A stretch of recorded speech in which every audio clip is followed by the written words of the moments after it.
हम शुरू करेंगे। सबसे पहले नॉर्वे के बारे में पढ़ेंगे।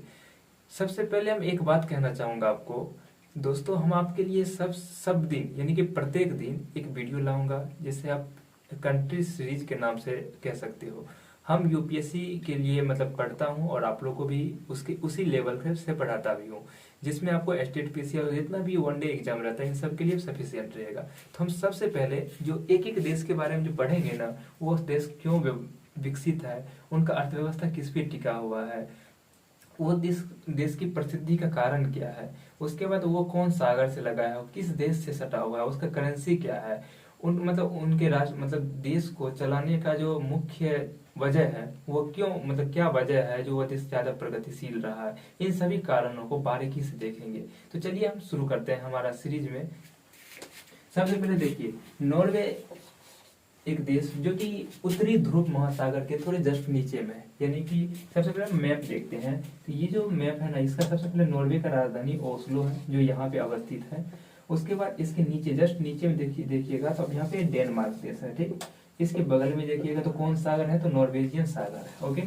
तो इसके जस्ट बगल में स्वीडन है। और दोस्तों स्वीडन 1905 ईस्वी में नॉर्वे से अलग हुआ था, ओके।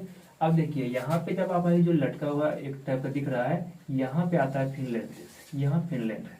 अब देखिए दोस्तों, ओस्लो मतलब नॉर्वे में ही शुरू हुआ था पीस प्राइज, यानी कि जो शांति पुरस्कार है ना, वो नॉर्वे से ही शुरू किया गया था, इसीलिए इसको शांति का देश भी कहा जाता है और सबसे शांति प्रिय देश भी है ये।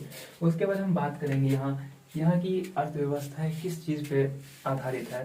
तो यहाँ पे मुख्यतः 3 चीजों पे आधारित है। पहला क्या है, तो एक है खनिज, प्राकृतिक गैस। उसके बाद देखिएगा तो मछली पालन, क्योंकि ये देखिए यहाँ पे समुद्र है और समुद्र है तो इसका जो रेखा है ऐसे ऐसे करके लगा हुआ है, तो यहाँ पे मछली पकड़ना बहुत आसान है, ठीक ना। और विभिन्न तरह की मछलियाँ यहाँ पे पाई जाती है, जिसके कारण यहाँ पे मछली का उत्पादन ज्यादा होता है। अब हम शुरू करेंगे। देखिए ये किस महाद्वीप में है, तो यूरोप महाद्वीप में स्थित है, ओके। उसके बाद हम ओस्लो जो इसकी राजधानी है, इसको एक और नाम से जाना जाता है, इसको संग्रहालय का शहर भी कहते हैं। उसके बाद इसकी यहाँ की भाषा के बारे में पढ़ेंगे, तो नॉर्वेजियन भाषा यहाँ की है। उसके बाद करेंसी बोले तो नॉर्वेजियन क्रोन इसका करेंसी का नाम है। अब देखिए नेशनल डे यहाँ पे 17 मई को मनाया जाता है और इस दिन 1814 ईस्वी में यहाँ का संविधान लिखा गया था, यानी कि 17 मई 1814 ईस्वी। देखिए यूरोप का सबसे शांति देश माना जाता है, जो मैं अभी आपको बताया था। उसके बाद उत्तरी भाग में जो है ना, इसका मई से जुलाई तक 76 दिनों तक सूरज नहीं डूबता है और इसीलिए इसका नाम भी रखा गया है land of midnight sun, okay. तो देखिए यहाँ पे होता क्या है ना, 12:43 में रात के 12:43 में सूरज डूबता है, सिर्फ 40 मिनट के लिए, और फिर उग जाता है, ओके। तो अब देखिए अभी तो हम बताए तो आर्थिक व्यवस्था किस चीज पे टिका हुआ है, मछली पालन, प्राकृतिक गैस और खनिज पे।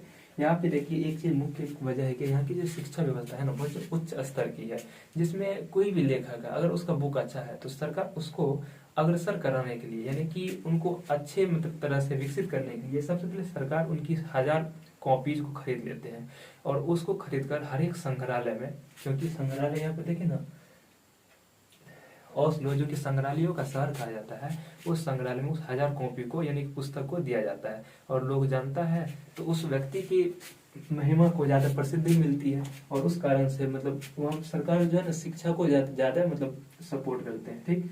उसके बाद देखिए 1905 ईस्वी में स्वीडन अलग हुआ था और जलवायु परिवर्तन सबसे कम प्रभावित होता है। अब देखिए जलवायु परिवर्तन क्यों कम प्रभावित होता है, यहाँ पे देखिए मान लीजिए ये गोलार्ध है, ठीक ना। तो यहाँ पे जो यूरोपियन कंट्रीज है तो ये सबसे उत्तर में पाया जाता है और यहाँ पे पूरा बर्फ से मतलब बर्फ ज्यादा रहता है और ठंड बहुत ज्यादा रहता है, इस कारण से जलवायु परिवर्तन बहुत ही नगण्य होता है।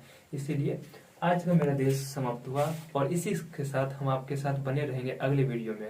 और हमारे चैनल पे आपको एनसीईआरटी की वीडियो और मोटिवेशनल वीडियो और आपको रील्स मिलेगा, ब्लॉग मिलेगा। इन सब को देखने के लिए हमारे चैनल को जरूर सब्सक्राइब करिए और शेयर जरूर करें।